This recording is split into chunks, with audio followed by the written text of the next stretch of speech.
Friends, आज का हमारा नेक्स्ट टॉपिक है कार्डियोवास्कुलर, जो किसका पार्ट है ओबीगाइनी में फिजियोलॉजिकल चेंजेस इन प्रेगनेंसी। क्या क्या चेंजेस होते हैं प्रेगनेंसी के अंदर फिजियोलॉजिकल, उसका पार्ट है क्या कार्डियोवास्कुलर। इसमें क्या होता है, फर्स्ट देखिए आप, in normal healthy pregnancy hypotension is normal up to 100 mm of Hg। अगर सिस्टोलिक बीपी 100 mm Hg हो रहा है, हाइपोटेंशन इतनी तक हमारी नॉर्मल होती है एक हेल्दी प्रेगनेंसी के अंदर। नेक्स्ट है, बट हाइपरटेंशन, माइल्ड हाइपरटेंशन भी हेल्दी नहीं होती प्रेगनेंसी के अंदर, बट आप 100 mm ऑफ Hg तक हाइपरटेंशन नॉर्मल कंसिडर कर सकते हो। हार्ट रेट भी इंक्रीज होती है, yes might be heart rate increase in pregnancy. जो कार्डियक आउटपुट है वो भी इंक्रीज हो जाती है किसके अंदर, प्रेगनेंसी के अंदर, ड्यूरिंग प्रेगनेंसी। कार्डियक आउटपुट आपको पता ही, अपनी बीएससी में पढ़ी होगी, अमाउंट इजेक्टेड ऑफ ब्लड पर मिनट, मतलब कितना अमाउंट इजेक्ट होता है ब्लड पर मिनट, वो क्या होता है कार्डियक आउटपुट हमारे हार्ट से। ये कार्डियक आउटपुट क्यों इंक्रीज होती है, बिकॉज प्रेगनेंसी के टाइम पे वेजोडाइलेशन हो जाती है, due to vasodilation cardiac output भी इंक्रीज हो जाती है। एक स्टार मार्क कर लेना इस पॉइंट पे। इसमें क्या होता है, it is normal and 100% expected in pregnancy S3 gallop sound and systolic murmur sound is expected। Pregnancy के अंदर gallop S3 gallop sound and systolic murmur sound जो हमारे हार्ट से आता है वो नॉर्मल होता है 100% और एक्सपेक्टेड होता है। बट अगर विदाउट प्रेगनेंसी हमें ये दो साउंड सुन रहे हैं तो उसका क्या मतलब है, इट मीन्स हार्ट फेलियर की कंडीशन आ रही है पर्सन को। इन प्रेगनेंसी नॉर्मल है, बट आफ्टर प्रेगनेंसी या फिर एक नॉर्मल हेल्दी पर्सन है उसको ऐसा हो रहा है, इट मीन्स उसको हार्ट फेल की कंडीशन आ रही है, इस वजह से उसको क्या हो रहा है, गैलोप एंड सिस्टोलिक मर्मर साउंड सुन रहा है। नॉर्मल HB कितना होएगा प्रेगनेंसी के टाइम पे, 12 to 18 mg पर DL नॉर्मल HB होता है, 12 to 18 तक जा सकता है प्रेगनेंसी के अंदर। इन फर्स्ट ट्राइमेस्टर कितना होता है, 1 to 3 months। फर्स्ट ट्राइमेस्टर के अंदर 100% नॉर्मल होता है, कितना होना, HB 11 mg पर DL अगर है आपका फर्स्ट ट्राइमेस्टर में, वो नॉर्मल है और एक्सपेक्टेड 100%। सेकेंड ट्राइमेस्टर होता है हमारा 4 से 6 मंथ तक, 4 से 6 मंथ तक 10.5 mg होना एक्सपेक्टेड है और नॉर्मल है। थर्ड मंथ कितना होता है हमारा, 7 से 9 मंथ होता है थर्ड ट्राइमेस्टर, सॉरी। इसमें क्या होता है, 10 mg पर DL नॉर्मल होता है और एक्सपेक्टेड होता है, बट इससे कम नहीं होना चाहिए हमारा HB प्रेगनेंसी के अंदर। अगर HB कम है मदर का 10 mg पर DL से ड्यूरिंग प्रेगनेंसी, तो RN क्या करेगी, RN उसको एजुकेट करेगी कि तू आयरन रिच डाइट ले, प्री नेटल विटामिन्स ले। प्री नेटल विटामिन्स में कौन से आता है, folic acid and iron diet ले, ठीक है। इन प्रेगनेंसी के अंदर कॉफ़ी भी रिकमेंड नहीं की जाती, कॉफ़ी नहीं लेते, और स्पेशली वो तो बिल्कुल भी नहीं ले सकते कॉफ़ी जो HB कॉम्प्रोमाइज्ड है, जिसको हाइपरटेंशन की प्रॉब्लम रहती है, वो नहीं ले सकती। ओनली आप कैफीन, फिर भी अगर कोई लेना चाहे तो कैफीन कितना ले सकते हो आप पर डे, 200 mg ले सकते हो आप पर डे, क्या कैफीन।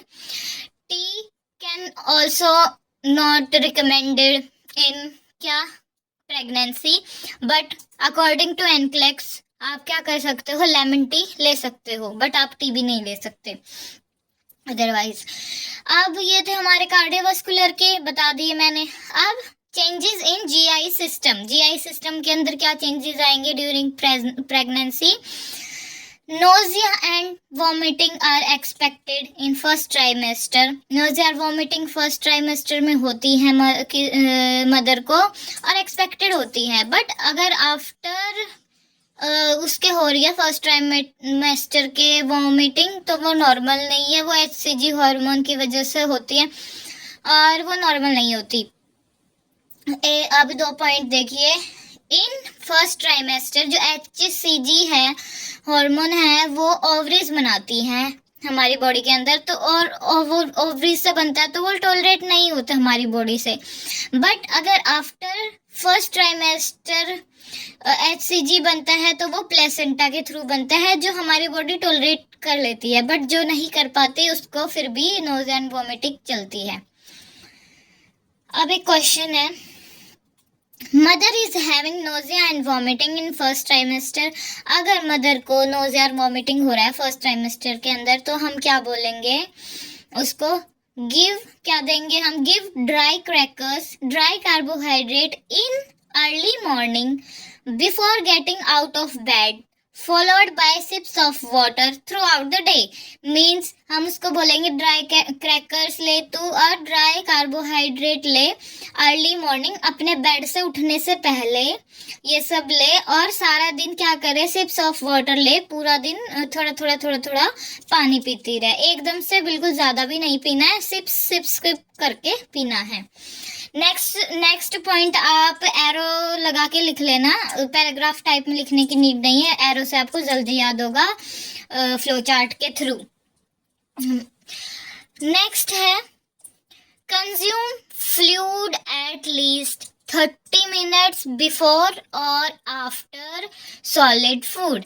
मीन्स जब आप कोई भी फ्लूइड लेना चाहते हो, वो चाहे पानी भी क्यों ना हो, तो हमें सॉलिड फूड खाने से 30 मिनट पहले लेना है वो, एंड 30 मिनट आफ्टर 30 मिनट लेना है। हमें डायरेक्टली कंज्यूम नहीं करना है, क्योंकि इससे भी वॉमिटिंग के चांसेस एकदम से हो सकते हैं। जो हमारा गैस्ट्रिक का जो भी स्टमक का जो भी कंटेंट है वो एकदम से बाहर आ जाएगा।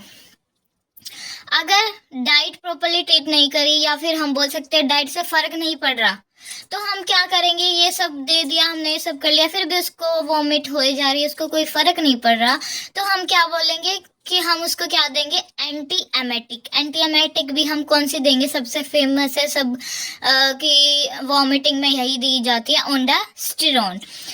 एंड ओंडास्टिरोन दे रहे हैं तो हमें QT इंटरवल भी चेक करते रहना है, बिकॉज इसका साइड इफेक्ट क्या है? QT इंटरवल में प्रॉब्लम आती है, तो assess QT interval with ondansetron tablet. If ondansetron, अगर हमने ओंडास्टिरोन दे दी, ओंडास्टिरोन से भी उसकी वॉमिटिंग नहीं रुक रही है, फिर भी कोई असर नहीं हो रहा है, देन हम क्या देंगे? If ondansetron is not working then give promethazine. तो हम कौन सी टैबलेट देंगे? नेक्स्ट प्रोमिथासिन देंगे। और एक पूरा एक टॉपिक है ये, जिसपे आपकी केस स्टडी आएगी, इस पे पूरी केस स्टडी आएगी। आपको ये नहीं है कि भाई ये क्वेश्चन आ गया, 2 क्वेश्चन आया, इस पे पूरी केस स्टडी आएगी आपकी। नर्सिंग NGN बोलते हैं जिसको हम। If vomiting is not stopped during pregnancy, then it is called। अगर पूरी प्रेगनेंसी ये सब कर लिया है, मेडिसिन दे ली है, डाइट चेंज कर लिया, सब कर लिया, फिर भी नहीं रुक रही उसकी वॉमिटिंग, पूरी प्रेगनेंसी में चल रही है, तो हम उसको क्या नाम दे देंगे? उस डिजीज को हाइपर एमेसिस ग्रेविडेरियम। या आपने अपनी BSc में भी पढ़ा होगा, OBG के सब्जेक्ट में, और इस पे पूरी केस स्टडी आएगी। बहुत इंपॉर्टेंट टॉपिक है ये। तो अगर मदर को ये हो रही है, वॉमिटिंग चले जा रही है, तो मदर के अंदर क्या क्या चेंजेस आएंगे? मदर के अंदर क्या हो सकता है? It lead to be in mother dehydration हो सकती है मदर को, इलेक्ट्रोलाइट इम्बैलेंस। अगर इलेक्ट्रोलाइट इम्बैलेंस होता है कभी भी किसी को भी, तो हमें सबसे पहले क्या असेस करना है? उसका potassium level, because electrolyte imbalance में पोटाशियम कम होता है। यूरिन आउटपुट लो हो जाएगी उसकी, शंकन आइज हो जाएंगी। शंकन आइज का आपको पता है, शंकन आइज मीन्स उसकी जो आइज है वो अंदर की साइड थोड़ी सी, मतलब अंदर की साइड हो जाएंगी, बिकॉज उसको इतनी ज़्यादा वॉमिटिंग हो रही है, उसकी वजह से कमजोरी आएगी। इस वजह से ड्राई स्किन हो जाएगी उसकी, बिकॉज फ्लूइड भी तो लॉस हो रहा है और खाना भी नहीं अच्छे से ले पा रही। एंड और क्या होएगा? BP भी डिक्रीज हो जाएगा मदर के अंदर, और हार्ट रेट इंक्रीज हो जाएगी। ये बात थी मदर की। मदर के अंदर क्या कंडीशंस आएंगी? अब है बेबी के अंदर क्या प्रॉब्लम आएगी अगर उसको पूरी प्रेगनेंसी ये चल रहा है। तो ओलिगोहाइड्रोमिनाज होएगा बेबी, बिकॉज जो एमनियोटिक फ्लूइड है अंदर वो भी लो हो जाएगी इसकी वजह से, वॉमिटिंग की वजह से। IUGR होगा, इंट्रा यूट्राइन ग्रोथ रिटार्डेशन होएगी उसकी। हाइपोकैलेमिया हो जाएगा, ठीक है। मेटाबॉलिक एल्कलोसिस होएगी, ये किस वजह से होती है, ड्यू टू वॉमिटिंग की वजह से हो जाएगी, क्या, मेटाबॉलिक एल्कलोसिस। नेक्स्ट है, फिर हम इसमें ट्रीटमेंट क्या देंगे हम अगर उसका ये हो रहा है तो। फर्स्टली हम मदर को एनपीओ करेंगे, देन हम आईवी फ्लूइड स्टार्ट करेंगे। एनपीओ का मीन्स ये नहीं हम बिल्कुल ही उसके जो न्यूट्रिएंट्स है सब कुछ रुकवा देंगे, बिकॉज उसके अंदर भी एक बेबी है, तो हम बिल्कुल भी नहीं स्टॉप करवा सकते। हमें इमीडिएटली आईवी फ्लूइड स्टार्ट करवाना है, उसका डेली वेट चेक करना है, यूरिन आउटपुट चेक करना है, डेली यूरिन आउटपुट भी नॉर्मल आना चाहिए, डिक्रीज नहीं होना चाहिए। और इस पे स्टार मार्क कर लेना, इस क्वेश्चन, इस लाइन पे बहुत इंपॉर्टेंट है। मेजर चैलेंज क्या होगा एक आरएन के लिए जब मदर को रीफीड करवाएंगे, मतलब इसका मतलब ये है, ड्यू टू रीफीडिंग सिंड्रोम मीन्स वो लंबे टाइम से वॉमिट करे जा रही है, तो उसको क्या हो जाएगा, रीफीडिंग सिंड्रोम की कंडीशन आ जाएगी। और रीफीडिंग सिंड्रोम क्या था, जब हम लंबे टाइम से कोई जैसे किस खाना नहीं खा रहे हैं, न्यूट्रिएंट्स नहीं ले रहे हैं, तो उसकी वजह से क्या हो जाएगा, हमें रीफीडिंग सिंड्रोम हो जाएगा। अगर हम एकदम से हैवी डाइट ले लेंगे लंबे टाइम से रोकने के बाद, तो हमें एकदम से वॉमिट आएगी, एकदम से इलेक्ट्रोलाइट इम्बैलेंस हो जाएगा सीवियर में, वो होता है रीफीडिंग सिंड्रोम। तो उसका आरएन का क्या मेजर चैलेंज है कि मदर को रीफीड करवाना है। मीन्स कैसे करवाएंगे हम रीफीड, पहले हम मदर को क्या करेंगे, आईवी फ्लूइड्स जो हम दे रहे थे, एंड देन हम क्या करेंगे, टीपीएन पे देंगे थोड़ा थोड़ा न्यूट्रिएंट्स, एंड उसके बाद टीपीएन पे 48 आवर्स तक देंगे। 48 आवर्स देने के बाद हम धीरे धीरे उसको सॉलिड फूड पे लेके आएंगे, एकदम से हम सॉलिड फूड पे या हैवी डाइट पे नहीं ला सकते। सेमी फाउलर पोजीशन देंगे उसको, हम सुपाइन पोजीशन नहीं दे सकते बिकॉज उसको वॉमिटिंग हो रही है लगातार, इसलिए हम क्या करेंगे, सेमी फाउलर पोजीशन देंगे। Give high carbohydrate, high fibre, high protein and high calorie, सब कुछ हाई देंगे हम मदर को। आफ्टर ईटिंग, हम खाने के बाद सीधा हम उसको यूं नहीं बोलेंगे तू लेट जा, सीधा हम उसको बोलेंगे 45 मिनट से 1 आवर तक कम से कम आप बैठिए, एकदम से नहीं लेटना। और हम इस डिजीज के अंदर क्या देंगे, मेडिसिन, पायरिडॉक्सिन मेडिसिन देंगे हम इस डिजीज के अंदर। ये थी हमारी क्या, हाइपर एमेसिस ग्रेविडेरियम, एंड क्या था हमारा, चेंजेस इन जीआई सिस्टम। अब हमारे नेक्स्ट फिजियोलॉजिकल क्या है, कैलोरीज। अब कैलोरीज भी हमें अकॉर्डिंग टू उसके अकॉर्डिंग, प्रेगनेंसी के अकॉर्डिंग कितनी लेनी है और कितनी कंज्यूम करनी है वो भी होगा, वो भी देखना पड़ेगा। कैलोरीज की बात आती है तो एक नॉर्मल हेल्दी पर्सन के अंदर कितनी कैलोरी रेंज होती है, 1800 टू 2000 होती है। एज प्रेगनेंसी प्रोग्रेसेस, अगर कोई मदर कंसीव कर लेती है और जैसे जैसे उसकी प्रेगनेंसी बढ़ती है तो जो उसका क्या कैलोरी इनटेक है वो भी इंक्रीज होता है, उसको कैलोरी भी बहुत ज़्यादा लेनी पड़ती है एक नॉर्मल हेल्दी पर्सन से। तो सेकेंड ट्राइमेस्टर में कितनी कैलोरी लेगी, वो 340 कैलोरी पर डे इंक्रीज करनी है उसने, एंड थर्ड ट्राइमेस्टर में उसने 450 कैलोरी पर डे इंक्रीज करनी होगी। ये थी कैलोरी की। अब है एक चेंज हो आता है फिजियोलॉजिकल प्रेगनेंसी के टाइम पे, एक रिलैक्सिन हार्मोन होता है, एक रिलैक्सिन हार्मोन होता है जो किस में रिलीज होता है प्रेगनेंसी के टाइम पे, हमारे ब्लड के अंदर, और वो किस चीज के चांसेस इंक्रीज करता है, फॉल एंड ब्लीडिंग के। तो हम क्या करेंगे, पेशेंट को क्या करेंगे, put the patient on fall precautions पे रखेंगे। और ये रिलैक्सिन हार्मोन क्या कर रहा है, ब्लीडिंग के चांसेस भी इंक्रीज कर रहा है, तो इस वजह से क्या होगा, गम ब्लीडिंग भी होएगी उसको और गम स्वेलिंग भी हो सकती है। तो हम क्या बोलेंगे कि तू किसके पास जा, डेंटिस्ट के पास जा चेकअप के लिए, अगर तुझे लगता है कि भाई गम ब्लीडिंग या गम स्वेलिंग आपको हो रही है तो चेकअप करवाना है उनसे। अब दो छोटे छोटे नोट्स हैं, इनको भी आप देख लीजिए, आपके आगे काम आएंगे ये। इन कार्डियक और हार्ट पेशेंट हमारी प्रायोरिटी गोल क्या है, अगर कोई पेशेंट कार्डियक का या वो हार्ट पेशेंट है तो हमारी सबसे पहली प्रायोरिटी क्या है? मेंटेन बेड रेस्ट मेंटेन करके रखेंगे, ठीक है। उसको ज़्यादा मतलब ज़्यादा उसको ऐसा काम, मतलब उससे ऐसा नहीं करवाएंगे कि वो मतलब जिससे उसकी एनर्जी वेस्ट हो। एनर्जी कंजर्व करेंगे बेड रेस्ट मेंटेन करके। उसको बोलेंगे अपना बेड रेस्ट मेंटेन कर, ताकि जो तेरी एनर्जी है वो कंजर्व रहे और चांसेस हार्ट अटैक के वो डिक्रीज हो।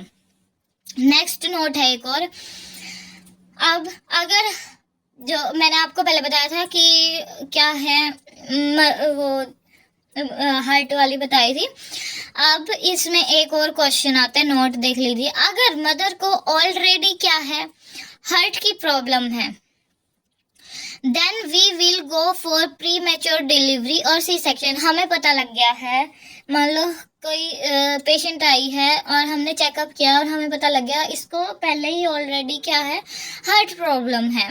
एंड तो हम क्या करवाएंगे, प्री मैच्योर डिलीवरी करवा देंगे या इमीडिएट उसका सी सेक्शन करवाने के लिए बोलेंगे, बिकॉज फर्दर कॉम्प्लिकेशन ना हो इस वजह से। तो अगर हमने करवा दिया तो बेबी भी क्या होगा, प्री मैच्योर होगा एंड उसके लंग्स भी अच्छे से मैच्योर नहीं हुए होंगे। तो इसमें हमारी प्रायोरिटी क्या होगी, जो बेबी है उसके लंग्स को मैच्योर करवाना। ये थे हमारे 2 नोट्स। अब हम नेक्स्ट लेक्चर में हम पढ़ेंगे किसके बारे में, स्टेजेस ऑफ लेबर के बारे में। ये भी बहुत इंपॉर्टेंट टॉपिक है, इसके बारे में भी आप जो मैं कराऊँ प्लीज़ प्लीज़ प्लीज़ ध्यान से पढ़ना, प्लीज़ मेरे नोट्स को ध्यान से फॉलो करना। आपकी ये जो सब्जेक्ट अब स्टार्ट हो गया, ये बहुत इंपॉर्टेंट सब्जेक्ट है, और भी गायनी। इसमें से बहुत सारा पेपर आता है, कई बार इसमें से भी आ जाता है पेपर। सो मेरे लेक्चर्स को अच्छे से पढ़ना समझना। अगर आपको 1% भी लगता है मेरी कोई वीडियो आपको समझ नहीं आई है तो आप मुझे कमेंट कीजिए कि आपकी ये वीडियो समझ नहीं आई। मैं आपको दोबारा से उस टॉपिक पे आपको वीडियो डालूंगी, दोबारा से आपको अच्छे से समझाऊंगी। Thank you so much guys, and मेरे चैनल को सब्सक्राइब कीजिए ताकि आपको फर्दर और मोर वीडियोस मिले। हमारे एनक्लेक्स के सब्जेक्ट से रिलेटेड आपको मेरे नोट्स और मिले। Thank you so much.